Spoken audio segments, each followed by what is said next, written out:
اعوذ باللہ من الشیطان الرجیم بسم اللہ الرحمن الرحیم اللہم صلی علی محمد و آل محمد وعجل فرجہم۔ السلام علیکم ورحمۃ اللہ وبرکاتہ۔ 18ویں رمضان المبارک کی دعا کے ساتھ آپ کی خدمت میں حاضر ہے، اور آج کی دعا ہے اللہم نبہنی فیہ لبرکات اسحارہ ونور قلبی بضیاء انوارہ وخذ بکل اعضاء فی اتباع آثارہ یا منور قلوب العارفین۔ اے معبود، آج کے دن مجھ کو اس مہینے کی جو سحر کی برکتیں ہیں ان برکتوں سے آگاہ کر، اس میں میرے دل کو اس کی روشنیوں سے چمکا دیں، اور اس میں میرے اعضاء کو اس ماہ کے احکام پر عمل کرنے کی طرف لگا دیں، بواسطہ اپنے نور کے، اے عارفین کے نور کو اور روشن کرنے والے۔ آج کی دعا میں پہلا جو جملہ ہے، پہلا جو اہم ترین مطلب ہے وہ ہے اللہم نبہنی فیہ لبرکات اسحارہ۔ اے معبود، آج کے دن مجھ کو اس مہینے کی سحریوں کے برکتوں سے آگاہ کر۔ یہ جو سحر ہے، سحری کا جو وقت ہے، یہ وقت 24 گھنٹوں میں سے وہ بہترین وقت ہوتا ہے کہ جس وقت اللہ کی خاص رحمت نازل ہوتی ہے، دعائیں بارگاہ الہی میں قبول ہوتی ہیں، اور اللہ اپنے بندوں کو بخشنے کے بہانے تلاش کرتا ہے، اس لیے کہ اللہ تعالیٰ نے 24 گھنٹوں میں سے مختلف اوقات میں مختلف چیزوں کو انجام دینے کا ہمیں حکم دیا ہے۔ رات کو سونے کے لیے حکم ہے، دن کو محنت اور مشقت کرنے کے لیے ہمیں حکم دیا ہے، لیکن یہ جو سحری کا جو وقت ہے یہ اتنا پرفضیلت اور بابرکت وقت ہے۔ اس وقت بادشاہان وقت اپنے محلات کے دروازوں کو بند کر کے گارڈز کو وہاں پر متعین کرتے ہیں، تمام دنیا میں لوگ سو رہے ہوتے ہیں، لیکن یہ جو وقت ہے اللہ تعالیٰ کے جو بندگان خاص ہے، وہ رب کریم سے ملاقات کا یہ وقت ہے۔ اس لیے سید الساجدین امام زین العابدین علیہ السلام سے جو مروی دعائیں ہیں ان میں یہی جملے ہمیں ملتے ہیں، الہی عبیدک ببابک، یا بعض روایت کے مطابق الہی عبیدک ببابک، الہی فقیرک ببابک، الہی مسکینک ببابک۔ یہ دعائیں ابو حمزہ شمالی کو بھی اگر آپ پڑھتے ہیں وہاں پر بھی معارف سے پر کلمات موجود ہیں۔ تو یہ جو سحری ہے، یہ سحری کرنا یہ مستحب ہے، لیکن حقیقت میں اگر غور کریں گے تو یہ سحری کا مطلب صرف کھانا نہیں ہے، بلکہ کھانا ایک بہانہ ہے، اس کھانے کے بعد اللہ تعالیٰ سے راز و نیاز کرنے کا یہ وقت ہے، یہ اپنی مشکلات کو بارگاہ الہی میں پہنچانے کا وقت ہے۔ روایات میں موجود ہے کہ اللہ تعالیٰ چند چیزوں کی وجہ سے، میں یہاں پر اس کا مفہوم آپ کی خدمت میں بیان کر رہا ہوں، چند چیزوں کی وجہ سے اتنی زیادہ سرکشی کے باوجود انسانوں پر عذاب کو نازل نہیں کرتا۔ ان اسباب میں سے اہم ترین اسباب میں سے ایک اہم ترین جو ذریعہ ہے یا وہ سبب ہے، وہ سحری کے ٹائم پر جو توبہ اور استغفار ہے، انابت ہے، کہ وہ لوگ جو رات کے اس حصے میں بارگاہ الہی میں دست دعا بلند کرتے ہیں، اپنی مغفرت نجات کے لیے دعا کرتے ہیں۔ اور دوسری جو چیز ہے وہ کون؟ وَنَوِّرْ قَلْبِي بِضِيَاءِ أَنْوَارِهِ، اور میرے دل کو اس کی روشنیوں سے چمکا دے۔ تین چیزیں ایسی ہیں کہ جن کو روشن کرنے کی ضرورت ہے، ایک دل کو منور کرنے کی ضرورت ہے، نور قلوبنا، اور دوسرا نور قبورنا، قبر میں بھی جب انسان پہنچتا ہے تو بھی اس قبر میں بھی روشنی کی ضرورت ہے، اور تیسری جو چیز ہے نور بیوتنا، گھروں کو بھی منور کرنا ہے، روشن کرنا ہے۔ تو یہ کیسے ممکن ہے کہ جس دل میں نورانیت موجود نہ ہو، اس دل میں نہ معارف سما سکتے ہیں، اس دل میں نہ انسانیت پیدا ہو سکتی ہے۔ وہ دل جس میں نور الہی سے جو دل منور نہ ہو، وہ ہر نیک آدمی سے ملتے ہوئے پریشانی میں مبتلا ہو جائے گا۔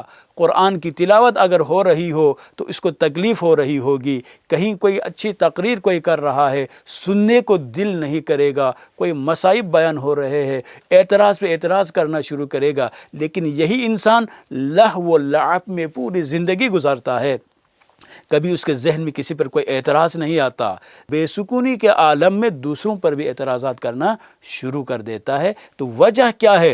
وجہ یہ ہے کہ اس کے دل میں جو نورانیت تھی وہ ختم ہو چکی ہے۔ اس لیے اس ماہ مبارک میں یہ دعا ہو رہی ہے کہ میرے دل کو آج کے دن کی اس نورانیت سے منور کر۔ جب دل میں نورانیت پیدا ہو جائے گی، اس کے نتیجے میں حق اور باطل کی پہچان آپ کے لیے آسان ہو جائے گی۔ دل کو اگر ایک کمرے کی طرف اگر آپ تشبیہ دیتے ہیں تو اگر وہ کمرہ روشن ہو، جتنی روشنی زیادہ ہوگی وہاں اس کمرے میں موجود جو چیزیں ہیں وہ آپ آسانی سے دیکھ سکتے ہیں۔ کوئی کیڑے مکوڑے اگر وہاں موجود ہے تو بھی آپ دیکھ سکتے ہیں، کوئی کتاب موجود ہے تو بھی آپ دیکھ سکتے ہیں۔ یہی صورتحال ہے اگر انسان کے دل میں اگر نورانیت پیدا ہو جائے تو اس نورانیت کے نتیجے میں انسان اپنی زندگی میں بھی جو مشکلات ہیں ان کو بھی دیکھ سکتا ہے، اور اسی طرح سے جن لوگوں کے ساتھ وہ زندگی گزار رہا ہے ان لوگوں کی حقیقت کو بھی وہ پہچان سکتا ہے۔ وجہ کیا ہے؟ وجہ یہ ہے کہ اس کے دل میں نورانیت پیدا ہوئی ہے۔ المؤمن ینظر بنور اللہ، المؤمن ینظر بنور اللہ، مؤمن خدا کے نور سے دیکھتا ہے۔ اس لیے آپ نے دیکھا ہوگا جو مؤمنین ہوتے ہیں ان کے لیے بعض اوقات 20 سال کے بعد جو واقعات پیش آنے والے ہوتے ہیں، 10 سال کے بعد جو واقعات پیش آنے والے ہوتے ہیں، ان کے بارے میں بہترین انداز میں وہ پہلے سے ہی لوگوں کو آگاہ کر دیتے ہیں۔ وجہ کیا ہے؟ وجہ یہ ہے کہ اس کے دل میں نورانیت پیدا ہو گئی ہے۔ وَخُذْ بِكُلِّ اور تیسرا جو اہم پوائنٹ ہے وہ یہی ہے، وَخُذْ بِكُلِّ أَعْضَاءٍ إِلَى اتِّبَاعِ آثَارِهِ، اور اس میں تیسرا جو اہم ترین پوائنٹ وہ کیا ہے؟ اس میں میرے اعضاء کو اس ماہ کے احکام پر عمل کرنے کی طرف لگا دیں۔ اس میں اسی ایک جملے میں دو مطلب ہے۔ ایک یہ ہے کہ اس رمضان المبارک میں صرف منہ کا بند رکھنا پانی اور کھانے سے یہ روزہ نہیں ہے، بلکہ خدا کی طرف سے جتنے بھی اعضاء انسان کو عطا ہوئے ہیں ان میں سے ہر عضو کی اپنی عبادت ہے۔ کسی نامحرم کو دیکھ کر سر جھکاتا ہے تو یہ آنکھ کی عبادت ہے۔ کوئی میوزک کہیں پر کوئی آواز، کوئی گانے کی آواز آ رہی ہو، اپنے کانوں کو اس گناہ سے اگر بچاتا ہے تو یہ کان کی عبادت ہے۔ اپنے ہاتھ کو جس میں طاقت موجود ہے، پاور موجود ہے، کسی غریب پر اٹھانا اگر آپ چاہتے ہیں، خدا کو یاد کر کے اگر ظلم اور ستم نہ کریں تو یہ ہاتھ کی عبادت ہے۔ پاؤں چل کر کسی گناہ کی طرف انسان جا سکتا ہے، لیکن اگر یہ کہتے ہوئے چونکہ یہ ماہ عبادت کا مہینہ ہے اس لیے وہ آگے جانے سے پاؤں کو اگر آپ روک دیتے ہیں، آگے نہیں بڑھتے، تو یہ آپ کے پاؤں کی جو عبادت ہے۔ اسی طرح دل میں ہزاروں قسم کے فضول خیالات جو پیدا ہو رہے ہیں، بہت ساری برائیوں کے بارے میں جو سوچ پیدا ہو رہی ہے، اگر دل کو ان بری جو سوچ ہے، اسی طرح سے برے خیالات سے اگر آپ پاک کرتے ہیں تو یہ دل کی عبادت ہے۔ لہٰذا ہمیں ایک تو ان اعضاء کی قدر اور قیمت کو جاننے کی ضرورت ہے، اور دوسرا اس ماہ مبارک میں ان کی جو اضافی جو رسپانسبلٹیز بنتی ہے ان کو بھی ذہن میں رکھنا ضروری ہے۔ اس کے بعد یا منور قلوب العارفین، اب پھر یہاں پر پھر عقیدے کا اظہار ہے۔ ہر جملے کے آخر میں اللہ تعالیٰ کی صفات میں سے ایک صفت کو بیان کر رہے ہیں، اور چونکہ یہاں پر نور کے بارے میں دعا ہو رہی ہے اس لیے فرمان یا منور قلوب العارفین، یعنی معرفت رکھنے والوں کے جو دل ہے اس دل کو نورانی کرنا یہ خدا رب کریم کا کام ہے، تو خدا ہی آپ کے دل کو منور کر سکتا ہے۔ تو ہمیں چاہیے بارگاہ الہی میں حاضر ہو کر اللہ سے اپنے دل کو منور کرنے کے لیے دعا کرے۔ آپ کو دل کی جو نورانیت ہے وہ اور چیزوں سے نہیں ملے گی۔